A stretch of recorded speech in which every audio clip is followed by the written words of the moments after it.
ফেরেশতা খুঁজতে খুঁজতে জাহান্নামের একেবারে নিচে গিয়ে, একেবারে নিচে গিয়ে, যার নিচে আর কিছু না এমন জায়গায় গিয়ে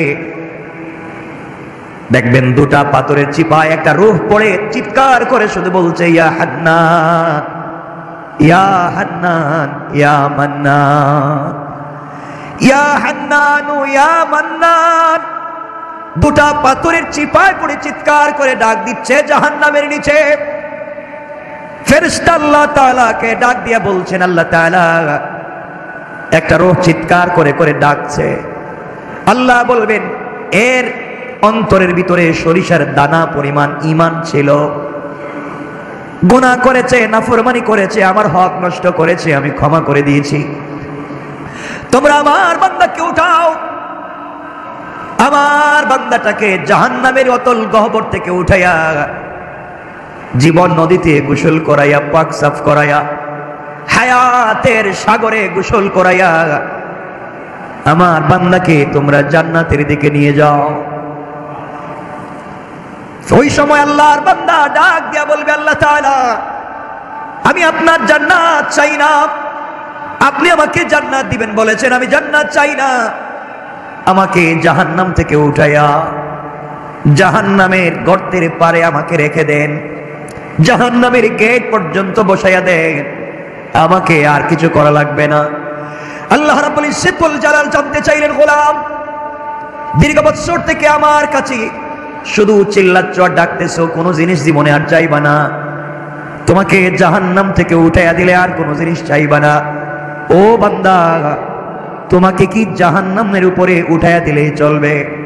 বান্দা জাহান্নামের উপরে উঠে গিয়েছে, ফেরেশতারা তাকে রেখে দিয়েছেন দীর্ঘদিন, এভাবেই চলে যাচ্ছে। আবার চিৎকার করে কান্না করবে আর বলবে, আল্লাহ তাআলা ও মুনীব, আপনি দয়া করে জাহান্নামের নিচ থেকে আমাকে উঠালেন, জাহান্নামের গেট পর্যন্ত বসায় রেখে দিয়েছেন। আল্লাহ তাআলা ওখান থেকে জান্নাতের গেট দেখা যায়, জান্নাতের ভিতরে তোমার বান্দারা ঘুরে আমি দেখতে পাই। আল্লাহ তোমার কাছে জীবনে আর কিছুই চাইব না, তুমি কি আমাকে একটু জান্নাতের গেটের কাছাকাছি নিয়ে দেবা, আমাকে তুমি জান্নাতের কাছ পর্যন্ত পৌঁছাইয়া দাও, আমি ওখানে বসে বসে বসে বসে বাকি সময়টুকুন কাটাইয়া দিতে চাই। আল্লাহ তাআলা বলবেন, বান্দারে এটাই কিন্তু তোমার চাওয়া শেষ, আর চাইতে পারবা না। তোমার অন্তরের ভিতরে সরিষার দানা পরিমাণ নেক আমল ছিল, রব তোমাকে জাহান্নাম থেকে উঠে দিয়েছি, এরপরে তুমি চাইলা জান্নাতের কাছাকাছি গেট পর্যন্ত পৌঁছায় দিলাম, যাও। ওখানে তাকে পৌঁছে দেওয়া হলো। জান্নাতের গেট যখন খুলে দেওয়া হয়, জান্নাতের নিয়ামতের সুবাসগুলো তার বডিতে লাগে। আল্লাহু আকবার বলেন। তার বডিতে জান্নাতের সুবাস লাগতে থাকে, জান্নাতের নিয়ামতগুলো লেগে যায়। জান্নাতের ভিতরে তাকাইয়া দেখে তার কত বন্ধু দুনিয়ার জমিনে ঠিক মতো সালাত পড়েছে, সে ঠাট্টা বিদ্রুপ করেছে, সে তার পাশের দোকানি নামাজ পড়ার কারণে আজকে জান্নাতি। তার ঘরের পাশের লোকটা গরিব ছিল, 3 বেলা খেতে পারতো না, আজকে জান্নাতি। আর তিনি দুনিয়ার জমিনে কোটি টাকার দালানে ঘুমাইছেন, আজকে জাহান্নামী। তাকাইয়া দেখতেছে কত গরিব মানুষ জান্নাতে ঘুরে, তার সহপাঠী কত বিজনেসম্যান জান্নাতে ঘুরে, সে জাহান্নাম থেকে উঠে আসছে, জান্নাতের গেটে বসে বসে কান্দে। আল্লাহ রাব্বুল ইজ্জতুল জালাল ডাক দিয়া বলছেন, বান্দা এবার কান্না করো, ব্যাপার কি? গোলাম ডাক দিয়া বলছে, আল্লাহ তাআলা আমি কান্না করি শুধু আপনার জন্যে, আমার জন্যে কান্না করো কেন? আয় আল্লাহ তাআলা এই জন্যে কান্না করি, আমি তো গুনাহগার, আপনার নাম তো আজিজুল গফফার। আয় আল্লাহ তাআলা আপনি আমাকে জাহান্নাম থেকে উঠিয়ে দিয়েছেন, জান্নাতের গেট পর্যন্ত পৌঁছে দিয়েছেন। আয় আল্লাহ তাআলা এত কিছু আপনি আমাকে করে দিয়েছেন, আমি জীবনে আর কোনো জিনিস চাইব না। আল্লাহ রাব্বুল ইজ্জতুল জালাল বলছেন, তুমি তো বারবার বলতে চাইবা না, আবার চাও। এবার বান্দা বলছে, আল্লাহ তাআলা আমি তো গোলাম, আমি তো বারবার ওয়াদা ভঙ্গ করতে পারি, আমি তো গুনাহ করতেই পারি, আমি কথা বলে কথা না রাখতে পারি, কিন্তু সৃষ্টির মধ্যে একমাত্র যিনি আমাদের রব আর পুরা দুনিয়া তার সৃষ্টি, রব কাউকে কোনো ওয়াদা দিলে সেই ওয়াদাকে ভেঙে দেয় না। আল্লাহ জান্নাত কত সুন্দর দেখা যায়, তোমার কাছে আমি জান্নাত চাই না, জান্নাতে বসবাস করার কথাও বলি না, আমাকে একটাবার জান্নাতের ভিতরে দেখবার সুযোগ দাও, আমি জান্নাতের ভিতরে যাব, জান্নাত দেখে কথা দিলাম, ওয়াদা দিলাম বের হয়ে আসবো, যদি বের না হতে চাই আপনি ঘাট ধরে আমাকে বের করে দিবেন, আমাকে একটাবার ভিতরে ঢুকবার সুযোগ দেন। আল্লাহ বললেন, বান্দারে এবারই কথা শেষ কর। আল্লাহ আমিও তোমার কসম খায় বললাম এবারই কথা শেষ। সুবহানাল্লাহ বললাম। আল্লাহ বলেন এবারই কথা শেষ, আর কোনো জিনিস চাইতে পারবে না, ঢুকলেই বের হওয়া লাগবে। বান্দা বলছে আল্লাহ আমিও কথা দিলাম, এবার কথা বলা শেষ, আর কোনো দিন চাইবো না। আল্লাহ তাআলা বললেন যাও তুমি জান্নাত দেখে আসো। বান্দা জান্নাতের ভিতরে যখন প্রবেশ করেছে দৌড়াতে শুরু করেছে, দৌড়ায়। থামেন, আল্লাহ বলেন বান্দা থামো না কেন? তোমাকে না বলছিলাম তুমি টাইম শেষ হয়ে গেলে বের হয়ে যাবা? ও বান্দা বের না হয়ে তুমি জান্নাতের ভিতরে দৌড়াও কেন? এবার বান্দা দাঁড়িয়ে গিয়েছে আর ডাক দিয়ে বলছে আল্লাহ আপনার সঙ্গে আমি কিছু কথা বলতে চাই। আল্লাহ বললেন কি কথা বলতে চাও বলো। আল্লাহ তাআলার কাছে বান্দা বলছে আল্লাহ আপনার কাছে আমি জানতে চাই আপনি যদি কাউকে কোনো জিনিস দান করেন তাহলে আপনি কি কোনোদিন ফিরিয়ে নিতে পারেন? আপনার কি কোনো জিনিসের কমতি আছে নাকি? আপনি কি এমন আল্লাহ আপনি কি কাউকে কিছু দিলে ফিরে আনেন? দুনিয়ার মানুষ কিছু দিলে ফিরিয়ে নিতে পারে, খোটা দিতে পারে, আপনি তো এমন আল্লাহ না কাউকে কোনো জিনিস দিলে ফিরিয়ে নিতে পারেন না। আপনি কোরআনে কারীমের ভিতরে বলেছেন কাউকে যদি আপনি জান্নাতে প্রবেশ করান আর জীবনে বের করবেন না, আমাকে যেহেতু ঢুকাইয়া দিয়েছে আপনি কেমনে আমাকে বের করতে চান? তাহলে তো আদা ঠিক থাকবে না। আল্লাহ রাব্বুল ইজ্জতুল জালালের রহমতের সাগরে জোশ উঠে গিয়েছে। আল্লাহ বললেন বান্দা তোমাকে বের করতে চাই না, তুমি বলো কেমন জান্নাত চাও, যেই জান্নাত চোখে দেখা যায় তার চাইতে 10 গুণ বড় জান্নাত তোমাকে দিতে চাই। আমি বোঝাতে চাইলাম দুনিয়ার জমিনে আপনি যত অন্যায় করেন না ফরমানি করেন, রব চাইলে ক্ষমা করে দিয়ে জান্নাত দিতে পারে। কিন্তু আল্লাহ বলেছেন বান্দা 2টা গুনাহ যদি কোনোভাবে করো আমি ক্ষমা করব না। 2 গুনাহ করলে আল্লাহ তাআলা বলেছেন ক্ষমা করবেন না, বাকি সব তিনি ক্ষমা করে দিতে পারেন। 1 নাম্বার গুনাহ হলো বান্দার হক। বান্দার হক যদি আপনি নষ্ট করেন, বান্দাকে যদি আপনি কোনোভাবে কষ্ট দেন, লেনদেন করেন, টাকা পয়সা মেরে খান, জায়গা জমিতে ভুলভাল দলিল করেন, কারো জায়গায় ইচ্ছা মতো দখল করেন, মানুষকে কষ্ট দেন, মানুষের রাস্তা বন্ধ করেন, সারাদিন চিন্তায় থাকেন কেমনে মানুষকে কষ্ট দিবেন, সারাদিন পরামর্শ করেন কেমনে অমুককে তমুককে কষ্ট দেওয়া যায়। দুনিয়ার জমিনে কোনোভাবে যদি আপনার কাছ থেকে সরিষার দানা পরিমাণ কোন বনি আদম কষ্ট পায়, আল্লাহ তাআলা বলছেন আমি ক্ষমা করব না। এই বিচার আমার কাছে নাই, সে বদলা যদি নিতে চায়, সে ক্ষমা না করা পর্যন্ত আমি তোমাকে ক্ষমা করব না। ও বান্দা তুমি যদি 1000 কোটি টাকা দান করো, শত শত মসজিদ বানাইয়া দেও, 1000 বার আমার ঘর তওয়াফ করতে যাও, আর সরিষার দানা পরিমাণ বান্দার হক থাকে, আমি কিন্তু ক্ষমা করতে পারবো না। সুতরাং দুনিয়ার জমিন থেকে জান্নাত পর্যন্ত যেতে হলে 1 নম্বরে বান্দার হক থেকে নিজেকে বাঁচিয়ে রাখতে হবে। কথা বলেন না কেন? বান্দার হক নষ্ট করা যাবে না, বান্দাকে কোনোভাবে কষ্ট দেওয়া যাবে না, মানুষকে কোনোভাবে কষ্ট দেওয়া যাবে না, টাকা খায়া গ্রামের বিচার করা যাবে না, জায়গা জমি দখল করা যাবে না, ভাই বোনকে ঠকানো যাবে না, মা বাপকে ঠকানো যাবে না, স্ত্রী সন্তানকে ঠকানো যাবে না, আত্মীয় স্বজনকে ঠকানো যাবে না। যার যে হক আছে হক আপনি পৌঁছে দিবেন। কারো উপকার করতে না পারেন ক্ষতি করতে যাবেন না, কারণ বান্দা আল্লাহ তাআলা বলে দিয়েছেন বান্দার যখন হক নষ্ট করা হয়, যে হক নষ্ট করে তার নাম জালেম, যার হক নষ্ট হয় তার নাম মাজলুম। আর আল্লাহ রাব্বুল ইজ্জত ওয়াল জালাল বলে দিয়েছেন কিয়ামতের দিন কোন জালেমের দিকে আমি তাকাবো না, কোন জালেমের কথাও শুনবো না, আর মাজলুম যে হবে তার হিসাব নিব না, বিনা হিসাবে জান্নাত দিতে চাই। সুবহানাল্লাহ জুড়ে বলেন। এই জন্য দুনিয়ার জমিনে চলার পথে আমরা যদি ঠকে যাই, কেউ যদি আমাদেরকে কষ্ট দিয়ে থাকে, আমাদের হক নষ্ট করে থাকে, আমাদের জায়গা জমি দখল করে থাকে, আমাদের টাকা পয়সা মেরে খেয়ে থাকে, আমাদেরকে কষ্ট দিয়ে থাকে, সুযোগ থাকলে ক্ষমা করে দিবেন, হয়তো আল্লাহ আপনাকে বড় করে দিবেন। কিয়ামতের দিন হয়তো আপনি তাকে ক্ষমা করবেন না। আপনাকে যদি কেউ কষ্ট দেয় আর আপনি যদি মাজলুম হয়ে যান, গভীর রাত্রে হাত উঠে চোখ থেকে পানি ছেড়ে দেন। আল্লাহ রাব্বুল ইজ্জত ওয়াল জালাল বলেছেন কোন জিনিস দিয়া আমার তাখতে তাউসকে, আমার আরশে আজিমকে কাঁপানো যায় না, কিন্তু মাজলুমের চোখ থেকে 1 ফোঁটা পানি পড়ে গেলে আমার পুরো আরশ যেন কেঁপে যায়। এই জন্য 1 নম্বর কোনোভাবে কোনো কৌশলে কোনোভাবে বান্দার হক নষ্ট করা যাবে না। যার যত হক আছে, যার যত প্রাপ্য আছে তাকে পৌঁছে দেওয়া লাগবে ইনশাআল্লাহ। সবাই বললেন না? যার যে প্রাপ্য আছে পৌঁছে দিবেন, হক নষ্ট করবেন না। আপনি বড় মানুষ, আপনি এলাকার বড় মানুষ, আপনি বাড়ির বড় ভাই, আপনি জায়গা জমি নিজের নামে নামজারি করালেন, প্রিন্ট করালেন, দলিল করলেন, বুয়া বানালেন, আপনি জায়গা জমি দখল করলেন, সব বাড়িতে থাকবে, সব দুনিয়ায় থাকবে, আপনাকে কিয়ামতের দিন হিসাব দেওয়া লাগবে। এই জন্য এগুলা সব ভুলে যান, মানুষকে কষ্ট দেওয়া যাবে না। আজকাল গ্রামগঞ্জে দেখবেন মানুষকে, বা ঢাকা শহরেও দেখবেন মানুষকে যারা কষ্ট দেয়, মানুষের হক যারা মেরে খায়, ইন্তেকালের সময় কিন্তু তাদের বহুত কষ্ট হয়। কথা বলে, এটা বহুত কষ্ট। মানুষের হক নষ্ট করলে মরার সময় কষ্ট হবে। তাহলে 1 নাম্বার, বান্দার হক নষ্ট করা যাবে, বলেন না যাবে। 2 নাম্বার, শিরিক করা যাবে। আল্লাহ রাব্বুল ইজ্জত ওয়াল জালাল বলেছেন, ইন্নাহু মাইয়ুশরিক বিল্লাহ ফাকাদ হারামাল্লাহু আলাইহিল জান্নাহ ওয়া মাওয়াহুন নার। আল্লাহ রাব্বুল ইজ্জত ওয়াল জালাল বলে দিয়েছেন, যারা আমি আল্লাহর সঙ্গে শরীক করলো, হারামাল্লাহু আলাইহিল জান্নাহ, তার জন্য জান্নাত একেবারে হারাম।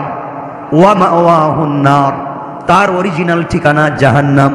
ওয়া মা লিয-যালিমিনা মিন আনসার, কিয়ামতের দিনে কেউ তাকে সাহায্য করতে পারবে না। তাহলে বোঝা গেল শিরিক করলে অরিজিনাল ঠিকানা জাহান্নাম, পাবলিকের হক মেরে খাইলে অরিজিনাল ঠিকানা, বলেন কেউ মাফ দিবে? কেউ মাফ করাবে? আল্লাহ মাফ দিবেন? শিরিক মাফ হবে না। মানুষের হক মাফ হবে, মাফ করাতে চাইলে দুনিয়ায় মৃত্যুর আগে যার হক নষ্ট করছেন তার হক তাকে পৌঁছে দেন। আপনারা মনে করছেন আস্তাগফিরুল্লাহ আস্তাগফিরুল্লাহ আস্তাগফিরুল্লাহ, এটার নাম মনে হয় তওবা। এটা তো ভুয়া জিনিস। পাবলিক রে মাইরা খাইয়া সারাদিন আস্তাগফিরুল্লাহ বলি, পাবলিক রে ঠকাইয়া রাত দিন আস্তাগফিরুল্লাহ বলার মধ্যে কোনো সওয়াব, বলেন কোনো সওয়াব? তওবা হচ্ছে যার যে হক তার কাছে হক পৌঁছে দেওয়া, এটার নাম তওবা। কথা বুঝতে পেরেছেন? এজন্য যারা কলেজে পড়েন, ইউনিভার্সিটিতে পড়েন, আপনি ইউনিভার্সিটির কাছাকাছি কত ক্যান্টিন আছে, আপনি কত সিঙ্গারা সমোসা খাইছেন, কত রং চা খাইছেন। আঙ্কেল বিল দিমুনে, এই যে দিমুনে বলছিলেন আর নাই, হয় না এগুলা? আমরাও তো পড়ে আসছি। বিকালে নাস্তার টাইমে চা খাইছেন দিমুনে, আগামী মাসে আব্বা টাকা পাঠাইলে কই? হয়তো আপনি এখান থেকে চলে গিয়েছেন, অন্য জায়গায় চাকরি নিয়েছেন, আপনি সব ভুলে গিয়েছেন, হয় না এগুলা? আপনি এখানে একটা বাসা ভাড়া নিয়েছেন, এক মুদি দোকান থেকে আপনি হয়তো কোনো জিনিস 2, 4, 5, 10, 20 টাকা নিয়েছেন, ভুলে গিয়েছেন। এই যে হক, মাফ হওয়ার কোনো সম্ভাবনা নাই, কোনো সম্ভাবনা নাই। ওটা আল্লাহর খাতায় লেখা আছে, কিয়ামতের দিন বাইর করে দিবেন। বলেন ইকরা কিতাবাকা, পড়ো তোমার এই কিতাব, কাফা বিনাফসিকাল ইয়াওমা আলাইকা হাসিবা। যা করে আসছিলা পিছনে, এই যে দিলাম, পড়ে পড়ে দেখো ঠিক আছে নি। এখন ওই সিঙ্গারা সমোসার হিসাব দেওয়া লাগবে, ওই রংচার হিসাব দেওয়া লাগবে।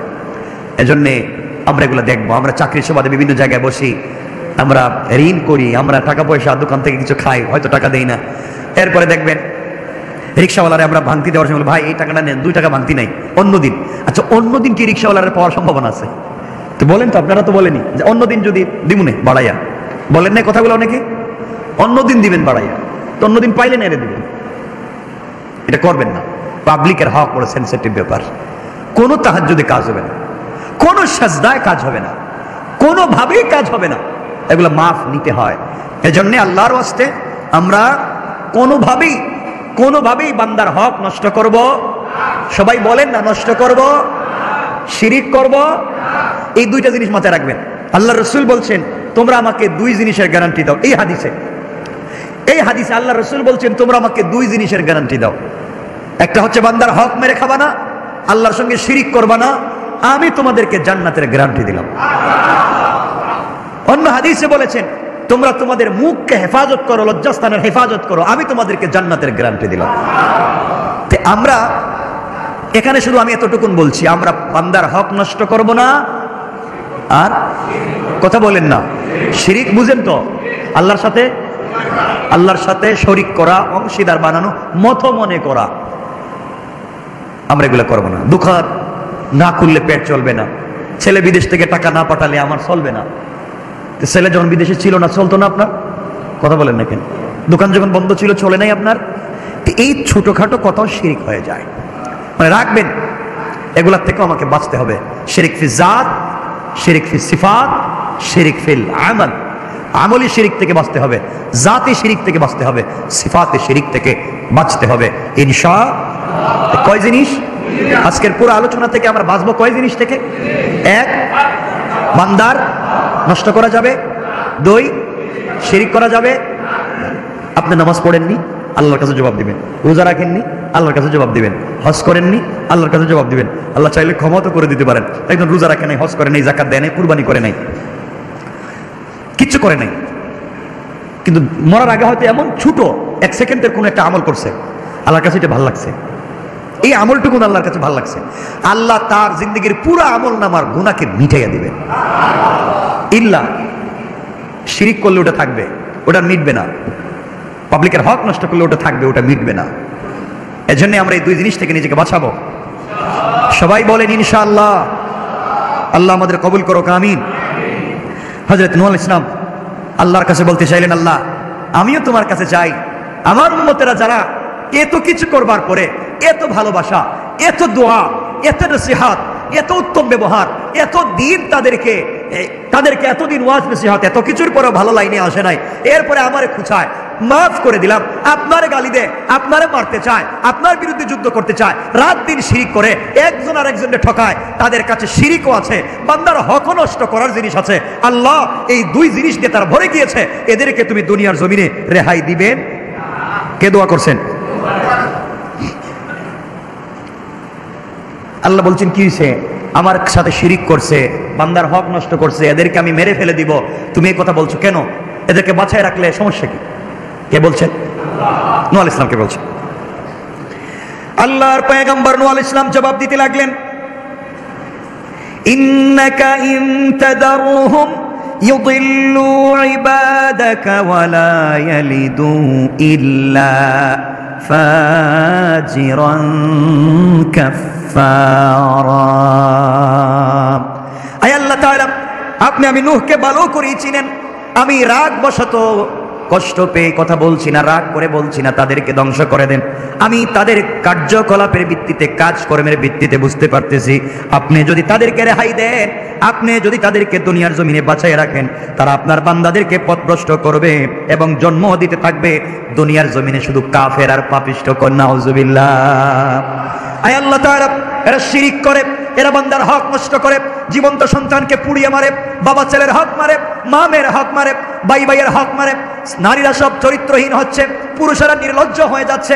আয় আল্লাহ তাআলা, এই সমাজ এদেরকে বাঁচিয়ে লাভ নাই, এরা আপনার জমিনে থাকে, আপনার দেওয়া জিনিসপত্র খায়, এরপরেও আপনার শুকর আদায় করে না, একমাত্র আপনার ইবাদত করে না। আমি বলছি এদেরকে এই জন্য ধ্বংস করে দেন। এরা বেঁচে থাকলে যারা ভালো মানুষ আছে তাদেরকেও পথভ্রষ্ট করবে, এদেরকেও ধ্বংস করবে, এবং ওরা যাদেরকে দুনিয়ার জমিনে জন্ম দিবে তারা হবে সকলগুলা পাপাচারী। সমাজ পাপাচারে নষ্ট হয়ে যাবে। আপনার সৃষ্টি সমাজ নষ্ট করতে চাই না, এই জন্যই খারাপ লোকগুলাকে ধ্বংস করে দেয়। তাহলে মানুষ যদি খারাপ হয় তাহলে জন্ম দেয় খারাপ। কথা বলে না কেন? এখান থেকে বুঝতে পারলাম নূহ আলাইহিস সালাম আল্লাহর কাছে বলছেন, আল্লাহ এরা তো খারাপ লোক, এরাও জন্ম দিবে খারাপ লোক, তাহলে সমাজে খারাপ লোকের বসবাস বেড়ে যাবে, এই জন্য আপনি এদেরকে ধ্বংস করে দেন। কি করে দেন? এখন আমাদের সমাজে খারাপ লোক নাই, একবারই নাই, খারাপ লোকের অভাব নাই। এই জমিন কেমনে যে আছে একমাত্র আল্লাহ জানেন, কেমনে জমিন টিকিয়ে রেখেছেন একমাত্র আল্লাহ জানেন। সুতরাং আমরা যারা আছি, আমরা আল্লাহর ওয়াস্তে খারাপ কাজ করব না, বলেন না ইনশাআল্লাহ। এরপরে হযরত নূহ আলাইহিস সালাম বলছেন, আল্লাহ আমি যে বললাম সবগুলার ধ্বংস করে দেন, তাই বলে যদি একবারে ভালো মানুষের ধ্বংস করতে শুরু করেন, আমি যে বলছি সবগুলারে মাইরে ফেলাম, এখন যদি এর ভিতর দিয়ে ভালো মানুষও বিপদে পড়ে যায় তাইলে তো ঝামেলা। হযরত নূহ আলাইহিস সালাম আবার আল্লাহর কাছে দোয়া করলেন। আল্লাহর কাছে দোয়া করে বলছেন, আল্লাহ তাআলা রব্বি গফিরলি ওয়ালিওয়ালিদাইয়া ওয়ালিমান দাখালা বাইতিয়া মুমিনান ওয়ালিল মুমিনিনা ওয়াল মুমিনাতি ওয়ালা তাজিদিজ যালিমিনা ইল্লা তাবারা।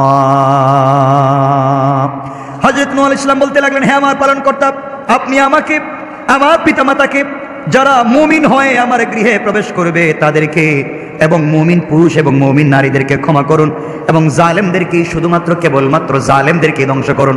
আগে দোয়া করেছেন সবগুলারে ধ্বংস করে দেন। আল্লাহ তাআলা এখন চিন্তা করলেন, নূহ আলাইহিস সালাম আমার কথা যদি আল্লাহ সবাইরে ধ্বংস করে দেয়, মুমিন মুমিনাতরেও যদি মেরে ফেলে, আবার তিনি পরিষ্কার করে বুঝাইয়া দোয়া করলেন বাচ্চাদের মতো। বাচ্চা যখন বাবার কাছে কোনো জিনিস চায়, বাবা বলেন বুঝি নাই, এ সুন্দর করে বুঝাইয়া তার নিজের ভাঙ্গা ভাষা দিয়ে বুঝাতে চায়। আল্লাহ রাব্বুল ইজ্জতুল জালালকে এবার নূহ আলাইহিস সালাম বুঝালেন, হে আমার পালনকর্তা রব্বি, হে আমার পালনকর্তা, আমি বলতে চাইলাম আপনি আমাকে, আমার পিতামাতাকে, যারা মুমিন হয়ে আমার গৃহে প্রবেশ করবে তাদেরকে, আমার ছেলে মুমিন হয়ে আমার গৃহে প্রবেশ করতে পারে নাই, তাকে বাঁচাবার কথা আমি বলছি না, যারা মুমিন হয়ে আমার গৃহে আসবে আপনি তাদেরকে বাঁচান। এখান থেকে নূহ আলাইহিস সালাম বুঝাতে চাইলেন ঘরের ভিতরে যারা মুমিন থাকবে না, নিজের ঘরে বসবাস করবে, নিজের প্লেটে খাইবে, নিজের টেবিলে খাইবে, এক ঘরে ঘুমাবে, এক বিছানায় থাকবে, কিন্তু মুমিন হবে না, নূহ আলাইহিস সালাম তাদের পক্ষে আছেন। তাহলে বুঝাতে চাইলেন আল্লাহ তাআলা, ওয়ালিমান দাখালা বাইতিয়া মুমিনা, যারা আমার ঘরে মুমিন হয়ে প্রবেশ করবে তাদেরকে বাঁচান। আল্লাহ আপনি আমাকে, আল্লাহ তাআলা আপনি আমাকে, আমার মা বাপকে, যারা মুমিন হয়ে আমার গৃহে প্রবেশ করবে তাদেরকে, এবং মুমিন পুরুষ মুমিন নারীদেরকে আপনি ক্ষমা করে দেন, আর ধ্বংস করেন শুধু ওয়ালা তাজিদিজ জালিমিনা ইল্লা তাবারা। আয় আল্লাহ, ধ্বংস যদি করে দিতে হয় একমাত্র জালেমদেরকে কেবল ধ্বংস করে দেন, বলেন নাউজুবিল্লাহ। তাহলে আমরা আলোচনার শুরুতে বলছিলাম যদি কেউ জালেম হয়ে যায় আল্লাহ বলছেন তাদের সাথে কোনো সম্পর্ক কিয়ামতের দিন নাই। নূহ আলাইহিস সালাম এখানে দোয়া করতেছেন, আল্লাহ ধ্বংসই যদি করতে হয় সব জালেমরে ধ্বংস করো। আমরাও দোয়া করি, আল্লাহ ধ্বংসই যদি করতে হয় যারা আমাদের গৃহে মুমিন হয়ে ঢুকবে, যারা মুমিন মুমিনাত হয়ে সমাজে বসবাস করবে, আল্লাহ তুমি তাদেরকে বাঁচাইয়া রাখো, জান্নাত তাদেরকে ওয়াসিব করো, আর দুনিয়া যারা জালেম হবে তুমি ধ্বংস করো। ঠিক না? আমিন বলেন সবাই, আমিন বলেন। আমরাও জালেম থেকে বেঁচে থাকতে চাই, আল্লাহ আমাদেরকে হেফাজত করে, বলেন আমিন। এটা হচ্ছে সূরা নূহের শেষ আয়াতগুলোর অনুবাদ। এরপর থেকে আল্লাহ তাআলা সূরা জিন শুরু করবেন, কুল উহিয়া ইলাইয়া বলে আল্লাহ তাআলা আরেকটা সূরা শুরু করতে যাচ্ছেন। এখানে অনেকগুলো লম্বা চৌড়া কথা আছে, আমরা সবগুলো কথায় যেতে পারবো না। সুতরাং আসুন, এখন আপনারা আমাকে বলতে পারেন, আমাদের সময় কমে গিয়েছে, আপনারা আমাকে বলতে পারেন হুজুর ঠিক আছে আমরা মানলাম যে আমরা তো অনেক সময় পাবলিকের হক নষ্ট করে ফেলেছি, আমরা হয়তো কার দোকান থেকে 2-4 টাকা খাইছি, টাকা দিতে পারি নাই, হয়তো 502 টাকা বিল হয়েছে, 500 টাকা দিছি, বলছে আরেকদিন এসে 2 টাকা দিয়ে যাবো, হয় না এগুলা? আর যাইও নাই, দেইও নাই, গেছি হয়তো মনে নাই, এগুলা কি হয়? এখন আমরা এগুলোর থেকে বাঁচবো কেমনে? সব ভুলে গিয়েছি, যার কাছ থেকে আনছি হয়তো সে মরে গিয়েছে, অথবা আমি এলাকা ছেড়ে দিয়েছি, অথবা তার আত্মীয় স্বজনকে চিনি না। আমি তো এই হক থেকে বাঁচতে চাই, আমি তো এই হক থেকে বাঁচতে চাই। এখন আপনি আমি কি করব বলেন তো? কেমনে বাঁচবো? আল্লাহ রাব্বুল ইজ্জত ওয়াল জালাল বলতেন, বান্দা যদি তার সন্তান থাকে, তার ব্লাড সম্পর্কের কেউ থাকে, তার কাছে ক্ষমা চাও, সে যেন ক্ষমা করে, আর তার গুরুস্থানে গিয়ে ক্ষমা চাও, সে যেন ক্ষমা করে। আর যদি মনে করো ক্ষমা হচ্ছে না, তবে তুমি যেই পরিমাণ টাকা, যেই পরিমাণ সম্পদ একজনের তোমার কাছে আছে, ওই পরিমাণ তুমি সাদাকায়ে জারিয়া করে দাও, আল্লাহর রাস্তায় তুমি দান করে দাও। আল্লাহর রাস্তায় যদি তুমি দান করে দিতে পারো, ওই সম্পত্তি সাদাকা হতে কিয়ামত পর্যন্ত সওয়াব বাড়তে বাড়তে বাড়তে বাড়তে বিশাল ওহদ পাহাড় পরিমাণ হয়ে যাবে। কিয়ামতের দিন ওই বান্দা দেখবে এত সওয়াব, আল্লাহকে বলবে, আল্লাহ এই সওয়াব তো আমি করি নাই, এত সওয়াব কোথায় পেলাম? আল্লাহ বলবেন, অমুক বান্দার কাছে তোমার হক ছিল, সে ভয় পেয়ে হক তোমাকে দিতে পারেনি, মরে গিয়েছিলে বা সরে গিয়েছিলে, ভয় পেয়ে সাদাকা করে দিয়েছিল, আমি তার সাদাকাকে বাড়িয়ে এই পরিমাণ তোমার জন্য করে দিয়েছি, তুমি এটা গ্রহণ করো, আমার বান্দাকে ক্ষমা করো। আল্লাহ যদি কারো ব্যাপারে ওকিল হইয়া কারো কাছে বলেন ক্ষমা করো, কারো ক্ষমতা আছে? ক্ষমা না করে পারে? কথা বলেন, পারবে? তাহলে এই জায়গা পর্যন্ত যেতে হলে আমাদেরকে সাদাকায়ে জারিয়া করে যেতে হবে। সাদাকায়ে জারিয়া, সাদাকায়ে জারিয়া তো বুঝিনি, দাওয়াত করে মানুষকে খাওয়াইয়া দিলেন নাকি? সাদাকায়ে জারিয়া হলো কিয়ামত পর্যন্ত চালু থাকে। মানুষকে একটা টিউবওয়েলের ব্যবস্থা করে দেন, একটা মাদ্রাসার একবারে নিচের কাজ হচ্ছে, মসজিদের নিচের কাজ হচ্ছে, একবারে নিচের এই যে পিলারের কাজ হচ্ছে, উপরের নিচে ছাদের কাজ হচ্ছে, দিয়ে দেন। এখানে আবার সাদকা দেওয়ার কথা বলতেছি না, মানে দান খয়রাতের কথা বলছে। মসজিদে তো সাদকা দিলে চলবে? মসজিদে কি আল্লাহ সাদকা নিব? আল্লাহ ঠেকছে তো আপনার আমার কাছে যে আল্লাহ সাদকার দরকার, ভালো টাকা আল্লাহকে দিতে হবে। মাদ্রাসায় আপনি সাদাকার টাকা দান করে দিলেন, মাদ্রাসায় নিচের কাজ হচ্ছে, একটা টিউবওয়েলের কাজ হচ্ছে, অথবা কোন মাদ্রাসায় হাদিসের কিতাব বুখারী, মুসলিম, তিরমিজি দিয়ে দিলেন। ওই কিতাবগুলো ছাত্ররা কিয়ামত পর্যন্ত পড়বে, কারণ এবছর যারা পড়ছে এরা চলে যাবে, পরের বছর যারা আসবে এরা পড়বে, পরের বছর যারা আসবে এরা পড়বে, এবার কিয়ামত পর্যন্ত পড়তে থাকবে, আর সওয়াব অ্যাকাউন্টে জমা হতে থাকবে, আর এই সওয়াবের মাধ্যমে আপনি আমি বেঁচে যাবো ইনশাআল্লাহ। একটা বাচ্চাকে হাফেজ বানাইয়া যান, আপনি আমি নিজের বাচ্চাকে হাফেজ বানাতে পারলাম না, আমরা অন্যের বাচ্চাকে হাফেজ বানাবো নিজের টাকায়, এটা নাম সাদকায়ে জারিয়া। কথা বুঝতে পেরেছেন? অন্যের বাচ্চাকে হাফেজ বানিয়ে যাব, একটা মাদ্রাসায় কাজ করে দিয়ে গেলাম, এতিমখানায় দিয়ে গেলাম, মানে দাতব্য সংস্থাগুলোতে যেখানে দিলে হয় এমন জায়গায় আমরা দান করলাম। বিশেষ করে টিউবওয়েল, পানির ব্যবস্থা করলাম, মানুষের রাস্তাঘাটের ব্যবস্থা করলাম, রাস্তায় ফলের গাছ লাগাই দিলাম। কথা বুঝতে পেরেছেন? এগুলো হচ্ছে সাদকায়ে জারিয়া। একজন গরিব মানুষ ঘরে থাকবার জায়গা নেই, তার একটা ঘর বানাবার ব্যবস্থা করে দিলেন। একজন মানুষ ক্যান্সারে আক্রান্ত, বড় রোগে আক্রান্ত, হসপিটালে ভর্তি, টাকা পয়সা নেই, তারা একটু সহযোগিতা করলেন। কথা কি বুঝতে পেরেছেন আপনারা? এগুলো আপনারা দিবেন। এগুলো দিলে হবে কি, হজরতে আলী রাদিয়াল্লাহু তাআলা আনহু বারবার বলতেন, এই দুনিয়ার জমিনে আমি এক সময় না খেয়ে থাকতাম, আমার খাবার ছিল না। আর হযরত আলী রাদিয়াল্লাহু তাআলা আনহু বলেন যে এই সমাজে এমন হয়েছে যে আমি এই দুনিয়ার জমিনে প্রত্যেক মাসে 4000 দিনার দিরহাম দান করার মতো তৌফিক আল্লাহ আমাকে এখন দিয়েছেন। কেমনে দিলেন ওগুলো আমরা আগামী সপ্তাহে আলোচনা করব, যদি আল্লাহ আমাদেরকে সুযোগ দেন, তৌফিক দেন। এজন্য আমরা সুযোগ বুঝে আমরা দান খায়রাত করব ইনশাআল্লাহ। বলেন না ইনশাআল্লাহ? যে যেভাবে পারেন দান খয়রাত করবেন, সাদাকা করবেন, নিজেকে বাঁচাবার চেষ্টা করবেন। কারণ ভুল তো মানুষের হয়, কখন কার হক কোন দিকে কেমনে চলে আসছে বলতে পারেন না। আর জানাশোনা থাকলে মানুষের হক মানুষকে দিয়ে দিবেন, আর বেশি বেশি করে তওবা করবেন, ইস্তেগফার করবেন, শিরক থেকে বাঁচবার চেষ্টা করবেন। আল্লাহ তাআলা আমাদের সবাইকে কবুল করুক। সবাই বলেন আমিন।